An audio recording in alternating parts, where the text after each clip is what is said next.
Saudara-saudaraku yang terkasih, para bapak, para mamre GBKP yang saya hormati, ada sebuah kenyamanan yang jujur aja berbahaya di dalam kehidupan rohani kita. Kita merasa udah di jalan yang benar kan? Kita nggak membunuh, kita nggak berzina, kita nggak mencuri, kita rajin ke gereja, melayani, bahkan kasih perpuluhan. Kalau dilihat dari luar, wah semuanya kelihatan beres. Kita merasa sudah menjalankan peran kita sebagai orang Kristen yang baik, sebagai kepala keluarga yang jadi teladan. Tapi malam ini, surat Yakobus datang bukan untuk menepuk-nepuk punggung kita. Sebaliknya, dia datang untuk menghancurkan benteng kenyamanan rohani yang kita bangun dengan susah payah. Yakobus datang seperti nabi di zaman dulu, membongkar sebuah kemunafikan yang seringkali justru tumbuh paling subur bukan di tempat-tempat gelap dunia, tapi justru di bawah terang lampu gereja kita. Sebuah dosa yang tersembunyi, yang kita anggap sepele, tapi di mata Tuhan, ini adalah pengkhianatan terhadap inti Injil itu sendiri. Jadi, mari kita mulai perenungan kita dengan satu pertanyaan yang tajam ini. Sebuah pertanyaan yang harus kita hadapi dengan jujur di hadapan Tuhan. Dan pertanyaan ini pertama-tama saya tujukan untuk diri saya sendiri, baru kemudian untuk setiap bapak, setiap pemimpin, setiap mamre yang mendengarkan saat ini. Apakah kita ini sungguh-sungguh menaati hukum Tuhan secara utuh? Atau jangan-jangan, tanpa kita sadari, kita ini udah jadi ahli dalam memilih-milih hukum. Kita taat sama hukum yang bikin kita kelihatan saleh di depan orang banyak, tapi kita abaikan perintah-perintahnya yang menuntut kerendahan hati, kasih dan belas kasihan, terutama di ruang-ruang tersembunyi hati kita. Yuk kita selami firman Tuhan ini bersama-sama dengan hati yang terbuka untuk diubahkan. Oke. Kita masuk ke bagian pertama.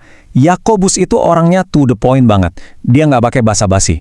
Dia langsung menunjuk pada sebuah penyakit rohani yang menggerogoti jemaat dari dalam. Dan yang dia bicarakan ini bukan dosa-dosa yang biasanya kita sebut dosa besar. Bukan itu.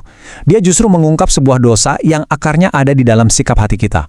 Dosa yang seringkali kita lakukan tanpa sadar, bahkan mungkin kita anggap sebagai bagian dari kebijaksanaan sosial. Dosa itu adalah dosa memandang muka atau favoritisme. Coba deh bapak-bapak lihat perbandingan ini. Sebagai kaum bapak, pemimpin keluarga, dan pilar gereja, kita ini kan sangat fokus ya untuk menjaga diri dan keluarga kita dari dosa-dosa yang kelihatan di kolom kiri. Itu bagus dan memang harus. Tapi, Yakobus datang dengan sebuah serangan rohani terhadap apa yang ada di kolom kanan. Dosa memandang muka, kesombongan sosial, dan hati yang nggak punya belas kasihan.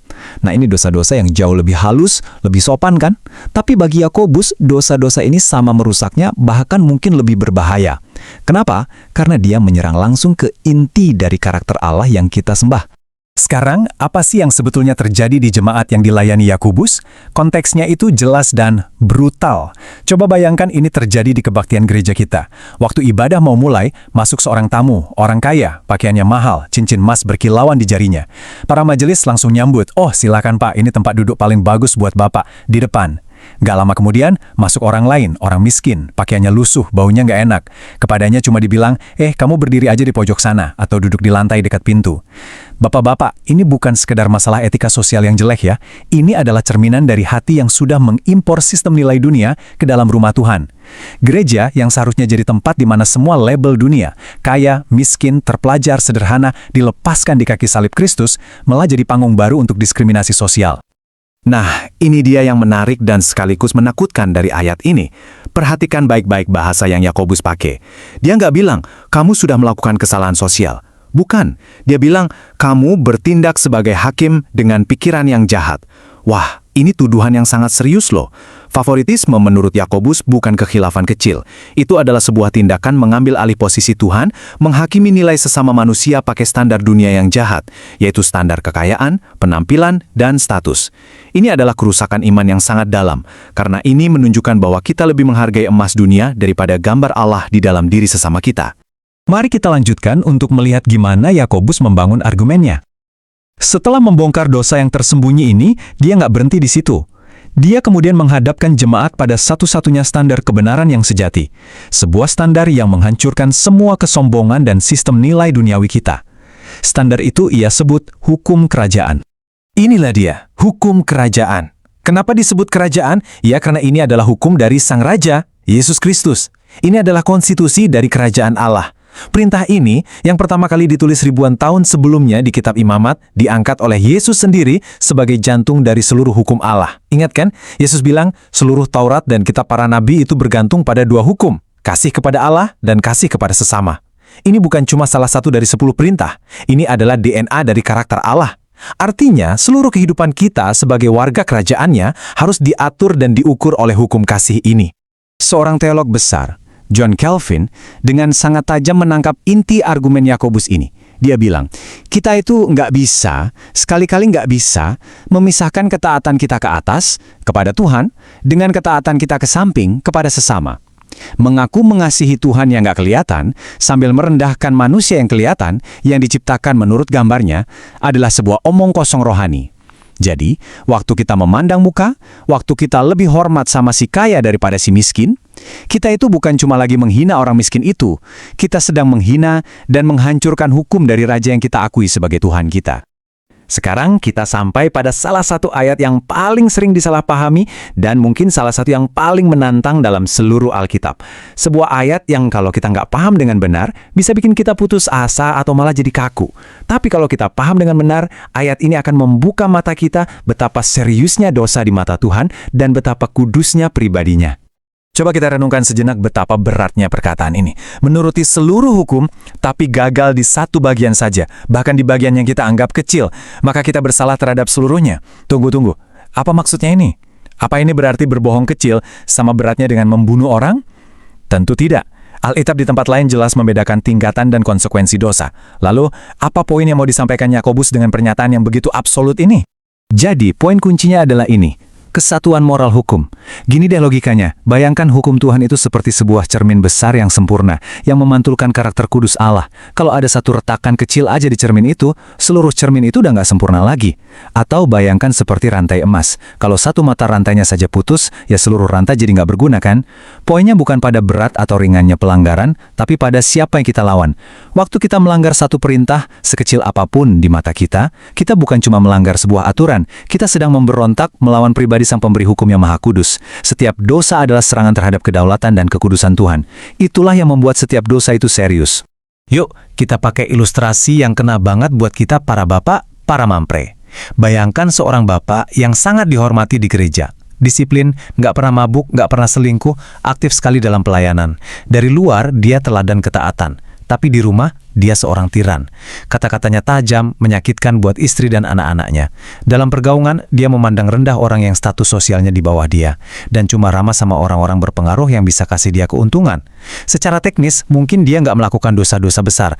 Tapi menurut standar Yakobus, dengan gagal dalam hukum kasih, dengan hatinya yang membeda-bedakan dan nggak punya belas kasihan, dia sudah bersalah terhadap seluruh hukum. Kenapa? Karena dia sudah mengkhianati karakter Allah, yaitu kasih. Ketaatannya cuma topeng. Dan ini membawa kita pada puncak argumen Yakobus. Ujian akhir yang nggak bisa kita manipulasi. Kalau hukum kasih adalah intinya, dan melanggar hukum itu artinya memberontak pada Tuhan, maka apa bukti terakhir yang nggak terbantahkan dari sebuah iman yang sejati? Jawabannya cuma satu kata, belas kasihan. Dan kalimat ini dengan cemerlang menggambarkan inti masalahnya. Jauh sebelum Yakobus, Nabi Hosea sudah menyuarakannya atas nama Tuhan. Yang ku kehendaki ialah belas kasihan dan bukan persembahan. Artinya apa? Tuhan itu jauh lebih peduli pada karakter hati kita yang berbelas kasihan daripada semua ritual dan aktivitas keagamaan kita. Sebuah iman yang rajin ke gereja, rajin berdoa, rajin kasih persembahan, tapi nggak menghasilkan buah belas kasihan yang nyata dalam hubungan dengan sesama, di mata Tuhan itu adalah agama palsu, sebuah kepura-puraan rohani. Ini mungkin adalah ayat yang paling menakutkan di seluruh pasal ini. Ini adalah peringatan tentang hari penghakiman yang akan datang. Yakobus dengan gamblang bilang, takaran yang kita pakai untuk menghakimi orang lain di dunia ini, itu jugalah takaran yang akan Tuhan pakai untuk menghakimi kita. Kalau hidup kita di sini dipenuhi penghakiman yang keras, hati yang dingin, dan gak ada belas kasihan, ya jangan kaget kalau di kekekalan kita akan menerima penghakiman yang setimpal. Tapi sebaliknya, bagi mereka yang hidupnya ditandai oleh belas kasihan itu sendiri akan menjadi saksi yang menang di hadapan tahta pengadilan Tuhan. Nah, ini kita harus paham betul. Belas kasihan itu bukan sekedar perbuatan baik yang kita pilih untuk dilakukan biar dapat pahala. Bukan. Belas kasihan adalah bukti yang nggak bisa dihindari. Buah yang pasti muncul dari sebuah hati yang telah benar-benar dihancurkan dan dibangun kembali oleh Injil. Orang yang sungguh-sungguh sadar betapa besar utang dosanya telah dihapuskan oleh Kristus. Orang yang mengerti bahwa dia diselamatkan semata-mata karena belas kasihan Allah, nggak mungkin bisa hidup dengan hati yang keras dan penuh penghakiman terhadap sesamanya. Belas kasihan adalah nafas dari Injil yang hidup di dalam kita. Sekarang secara khusus, para bapak, para mamre, saya ingin kita merenungkan bagian terakhir ini.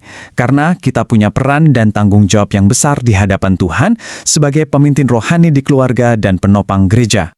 Seringkali kita mungkin berpikir peran kita sebagai mamre itu ya sebatas menjaga tradisi gereja, jadi pengurus organisasi, atau jadi polisi moral di keluarga. Semua itu mungkin ada benarnya. Tapi panggilan kita yang paling dalam dan terutama bukan itu.